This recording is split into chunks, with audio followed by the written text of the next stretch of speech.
Bonjour à tous, j'espère que vous allez bien. Je vous retrouve aujourd'hui avec une nouvelle édition de mes Beauty News, ces vidéos dans lesquelles on se concentre sur l'actualité de l'industrie cosmétique. Et laissez-moi vous dire que j'ai une nouvelle fois une liste d'informations assez longue à partager avec vous, donc j'espère que ça va vous plaire. Si c'est le cas, n'hésitez pas à liker cette vidéo et n'hésitez pas également à vous abonner en cliquant sur le petit bouton ci-dessous pour ne louper aucun futur contenu. Donc eh bien écoutez, c'est parti, on commence tout de suite. Alors ça y est, la nouvelle vient de tomber. Il faut savoir qu'il y avait des rumeurs qui circulaient à ce sujet depuis plusieurs semaines, voire plusieurs mois maintenant. Seulement, lors d'interviews du directeur général de L'Oréal France, Nicolas Hieronymus, eh bien la question du rachat de la marque Aesop avait été évoquée et il était resté très flou. Seulement une annonce a été publiée. Le groupe L'Oréal vient de signer un accord de rachat de cette marque Aesop pour un montant de 2,5 milliards de dollars. Cette marque appartenait, on peut le dire, enfin presque, au groupe Natura Co, dans lequel on retrouve notamment les marques Avon, Natura également, The Body Shop. Et donc Aesop va quitter leur portefeuille pour rejoindre celui de L'Oréal. Le groupe Estée Lauder a quant à lui décidé d'investir, alors de façon minoritaire, dans une marque de parfum de niche qui est originaire du Royaume-Uni, qui s'appelle Virao. Je vous laisse quelques visuels à l'écran. Je n'en avais jamais entendu parler, mais c'est apparemment une marque qui pour le moment ne distribue ses parfums qu'au Royaume-Uni, aux États-Unis, en Australie et au Japon. Donc c'est potentiellement une marque à garder en tête parce que peut-être que cet investissement d'Estée Lauder va leur permettre de se développer dans d'autres pays. Puisque je vous parlais de rachat et d'investissement, je suis tombée sur un article très intéressant que j'avais envie de partager avec vous, puisqu'il mettait en lumière ces marques qui ont connu une forte progression en 2022 et qui pourraient justement, peut-être dans le futur, faire l'objet d'un rachat par un gros groupe parce qu'elles sont intéressantes, ou bien qui pourraient bénéficier de gros investissements pour leur permettre de se développer. Donc je vais vous les citer. Parmi elles, on retrouve la marque Parfum de Marly. C'est une marque qu'on a déjà évoquée sur la chaîne, notamment dans des vidéos parfums, mais j'ai été étonnée de voir que en 2022, ils avaient eu 262 millions de volume d'affaires, ce qui est vraiment énorme pour une marque de parfum plutôt de niche.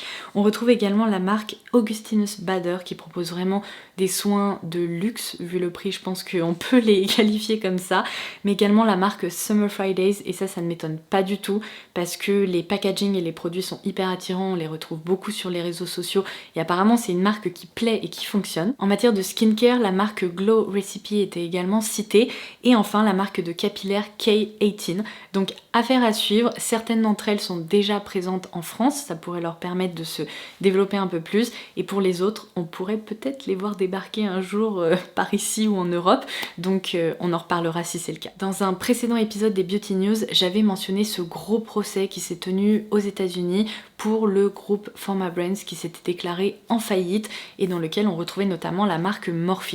Après avoir fermé toutes ses boutiques aux États-Unis et avoir licencié tous les employés de ces boutiques, l'avenir de Morphe était assez incertain et là des nouvelles sont tombées. Alors apparemment ça y est, le procès et puis ce statut de faillite s'est terminé puisque Forma Brands a été racheté par deux sociétés, je pense, d'investissement, etc. Donc Jefferies Finance ainsi que Cerberus Capital, et apparemment ça va leur permettre de soulager 690 millions de dettes. Donc on verra, apparemment ce n'est pas la fin de Morphe, c'est peut-être une sorte de renouveau. Je ne sais pas ce qui va advenir des produits et des références existantes. Est-ce qu'il va y avoir un changement total de marque et de gamme de produits ? Pareil, affaire à suivre, mais pour le moment, Morphe existe toujours, tout comme d'ailleurs les autres marques du groupe Forma Brands. La marque H&M Beauty vient d'ouvrir son premier flagship dédié à ses produits de beauté à Oslo. Alors là, je dois vous avouer que je suis tombée des nues parce que je ne pensais vraiment pas qu'il y avait suffisamment, on va dire, de références au sein de la gamme H&M Beauty pour pouvoir ouvrir une boutique dédiée à tous ces produits, mais apparemment c'est le cas, donc ça veut dire que peut-être cette marque va continuer à se développer, va s'implanter dans d'autres pays, et peut-être que la gamme va justement continuer de s'élargir. Allez, une marque de célébrité, ça faisait longtemps, n'est-ce pas? Le rappeur Drake vient de lancer sa marque de bougies, pour une fois c'est pas du make-up et c'est pas du skincare, elle s'appelle Better World Fragrance House, et vu le nom, je me dis que il voudra peut-être nous développer des parfums ou du skincare dans le futur, mais bon, on verra bien. Pour le moment, il s'agit d'une collection de bougies qui sont commercialisées en exclusivité chez Harrods au Royaume-Uni, mais visiblement, il a envie de développer sa marque dans d'autres pays et dans d'autres points de vente. Donc voilà, c'était la minute célébrité. Alors ensuite, une nouvelle qui m'a vraiment fait sourire, qui est digne d'un western, et c'est pour ça que j'ai envie de la partager avec vous. Pareil, dans un précédent épisode des Beauty News, je vous avais annoncé le retour de Sephora sur le marché anglais. Ça faisait des années que Sephora s'était retiré, notamment parce que Boots est hyper présent en Angleterre, tout comme Cult Beauty et d'autres retailers comme ça, et je pense que pendant très longtemps Sephora ne trouvait plus sa place en fait, et du coup ils ont décidé de revenir en force et d'ouvrir un grand Sephora dans le centre commercial Westfield. Seulement le CEO de Boots a annoncé, mais en plus sans aucun scrupule, qu'il avait essayé de saboter le lancement du magasin Sephora dans le centre commercial en mettant en avant le grand magasin Boots, puisque apparemment toute l'équipe du magasin était vraiment pour le fait d'essayer de se battre suite à ce lancement. Donc ils ont installé des panneaux au niveau de l'entrée du centre commercial pour dire que Boots c'était vraiment la destination de beauté numéro 1. Ils ont également fait pas mal de petites choses. Il y avait une soirée de lancement qui évidemment tombait pile le jour de l'inauguration du magasin Sephora, et donc du coup bon, ça fait sourire. Après je ne sais vraiment pas si c'est très malin de faire ça, mais en tout cas ça m'a fait sourire. Et d'ailleurs entre nous, je ne sais pas si ce stratagème a été particulièrement efficace, puisqu'il y a des interviews qui sont tombées de la directrice Europe et Moyen-Orient de Sephora qui a annoncé que suite à ce lancement, eh bien cette boutique à Londres était déjà rentrée dans le top 4 des boutiques les plus performantes pour Sephora. Donc bon, bien essayé, mais c'est raté. Allez, c'est parti, je passe à la section des Beauty News plutôt dédiée aux infos produits, et je commence par la gamme Magnifica de Sanoflore qui fête ses 10 ans. Je trouve que c'est une super nouvelle et c'est vraiment chouette dans une industrie qui bouge autant de voir qu'il y a certains produits ou certaines gammes de produits qui résistent à l'épreuve du temps, et c'est le cas pour celle-ci. Du coup, joyeux anniversaire à la gamme Magnifica de Sanoflore.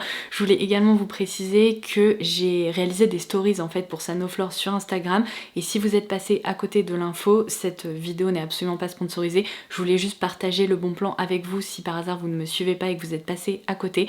En barre d'infos, je vous laisserai un code promo qui vous permet d'obtenir 20% de réduction sur l'e-shop de Sanoflore à partir de 45 € d'achat. Donc si par hasard il y a des produits qui vous plaisent, que vous avez envie de recommander, eh bien j'ai un petit code à partager avec vous. Alors ensuite, une nouvelle que je trouve malheureusement plus triste, la marque MAC Cosmetics a annoncé la fin de son programme Back to MAC après 32 ans d'existence. Si vous n'êtes pas familier et familière avec le concept, ça permettait en fait aux clients de rapporter 6 produits MAC vides et de repartir avec un produit neuf. Donc ça incitait, si vous voulez, à trier les produits pour permettre leur recyclage ou leur réutilisation. Et en fait, ils ont annoncé qu'ils allaient switcher et partir sur un programme plus efficace, on va dire, en termes de recyclage pour l'environnement, parce que je ne le savais pas, mais moi je pensais par exemple que quand on rapportait un pot de fard à paupières vide MAC, eh bien ils le nettoyaient, ils le stérilisaient et ça leur permettait de le réutiliser, mais apparemment c'était pas exactement comme ça que ça fonctionnait. C'était plutôt des produits qui rentraient dans une chaîne de recyclage spécifique. Donc ils ont décidé, on va dire, d'améliorer leur programme, ce qui est en soi plutôt une bonne nouvelle et une bonne idée, mais malheureusement c'est au détriment des consommateurs et des clients fidèles, puisque cette fois-ci on va plus pouvoir rapporter les produits et puis repartir avec un produit neuf. Décidément, on n'arrête plus la marque Olaplex qui nous lance des nouveautés de façon très régulière. Et alors là, je voulais absolument vous en parler parce que c'est une sacrée nouveauté. Évidemment, Olaplex se spécialise dans le soin capillaire, donc on a souvent des lancements de shampoings ou plus récemment de shampoings secs, etc. Et là, cette fois-ci, ils nous lancent un sérum fortifiant rehausseur de cils, donc qui va permettre aux cils d'être fortifiés, comme je viens de vous le dire, mais aussi de moins tomber et donc de pousser plus longtemps et donc à moyen ou long terme d'avoir des cils plus longs. Donc j'ai vraiment hâte de tester ce produit. Il s'agit du Lash Band que j'ai juste ici. Alors ensuite je voulais vous parler de ce coffret en édition limitée qui est proposé par Blissim, puisque je n'en avais absolument pas connaissance, il est arrivé vraiment par surprise. Je suis hyper proche des équipes Blissim et Splendis et donc généralement je suis dans les petits papiers, ils me donnent les infos et je peux partager ça avec vous en avant-première. Mais alors là, surprise totale, Blissim a lancé en partenariat avec la marque de robe de mariée Meryl Suissa une édition future mariée qui se présente comme ceci, sous forme de petit vanity, qui est hyper mignon. Et je dois dire que c'est de nouveau un coffret qui vaut vraiment le coup, puisqu'il est proposé au tarif de 41 € pour les non-abonnés et 34 et quelques euros pour les abonnés, et la valeur réelle des produits qu'il contient est de 346 €.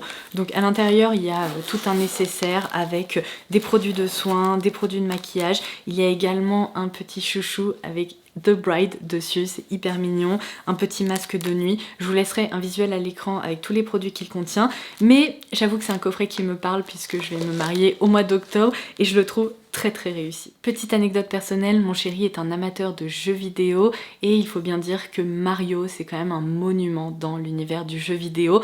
Même moi je me souviens de parties endiablées de Mario Kart quand j'étais plus jeune et du coup ce lancement m'a vraiment fait sourire parce que autant vous dire qu'il m'a déjà prévenu qu'on allait aller voir le nouveau film Mario et Lush vient de lancer une collection avec cette licence là et les produits sont quand même hyper mignons. Donc on retrouve notamment des gels douche, celui-ci est à la pomme verte, il est hyper rafraîchissant et très réussi. Celui-ci sent plutôt le Coca-Cola, enfin c'est un mélange de cerise, gingembre, c'est très étrange mais ça sent un peu le Coca-Cola. Il y a un savon Gold Coin comme ça que vous reconnaissez peut-être qui quant à lui possède un parfum de miel. Pour les amateurs de parfums plus sucrés et plus fruités, il y a également des produits autour de Princess Peach qui sentent cette fois-ci la pêche et l'ananas. Et elle sera peut-être déjà en ligne sur mon compte Instagram, mais j'ai trouvé cette collection tellement fun que j'ai filmé une petite vidéo dédiée aux différents produits qui sont proposés et je voulais absolument tester la bombe de bain Question Block. Donc je l'ai testé là le week-end dernier, je vous ai filmé une petite séquence et c'est fun. J'avais envie de partager ces infos avec vous parce que franchement c'est une collection qui pourrait plaire aux amateurs de Mario et de jeux vidéo. Le lancement pour lequel je trépigne d'impatience, c'est-à-dire que là j'en suis rendue à un point où j'actualise la fiche produit tous les jours en me disant mais rentrer en stock c'est pas possible. Je vous parle des nouveautés qui vont être proposées par la marque ELF, je vous laisserai des visuels à l'écran. Oui, ça sent de nouveau le dupe Charlotte Tilbury, vous savez avec les petites baguettes magiques. Il va y avoir une collection de 4 Halo Glow Blush qui se présente vraiment sous forme de tube avec donc 4 jolies couleurs qui vont nous être proposées. Il y a la déclinaison highlighter, cette fois-ci avec 3 couleurs qui vont nous être proposées. Et enfin, évidemment, la version contour, comme chez Charlotte Tilbury, cette fois-ci avec 5 teintes. Et la plus claire me semble vraiment parfaite puisqu'elle a l'air hyper froide et donc parfaite pour le contouring. Alors là, je peux vous dire un truc, dès qu'il rentre en stock, je passe ma commande et on les testera ensemble. La marque Sol de Janeiro va nous lancer une nouvelle crème corps qui va être une déclinaison, on va dire, de leur produit le plus populaire en peau, mais cette fois-ci en version glow qui va permettre d'apporter de l'éclat au niveau du décolleté, des bras, des jambes, bref c'est vraiment en fait un enlumineur pour le corps mais qui est également hydratant. Ça me semble assez intéressant pour les beaux jours qui approchent. Et enfin la dernière nouveauté que je voulais citer, c'est un lancement qui a été annoncé par Grande Cosmetics et il s'agit d'une cire ou d'un produit coiffant pour les sourcils qui va permettre évidemment de bien les brosser et de les faire tenir en place. Vous savez à quel point j'adore ces produits mais malheureusement très peu fonctionnent sur mes sourcils. Donc là je suis hyper intriguée, j'ai essayé de commander ce produit mais malheureusement j'ai trouvé aucun distributeur européen qui le propose pour le moment. Donc je vais continuer à guetter ça et puis évidemment si j'arrive à le commander on le testera ensemble mais je suis intriguée. Et voilà, ça sera tout pour ce nouvel épisode des Beauty News et vous allez me dire c'est déjà pas mal, on a fait un grand tour des dernières actualités du moment. J'espère que ça vous aura plu et en attendant ma prochaine vidéo, je vous embrasse très fort et je vous dis à très vite. Bye bye!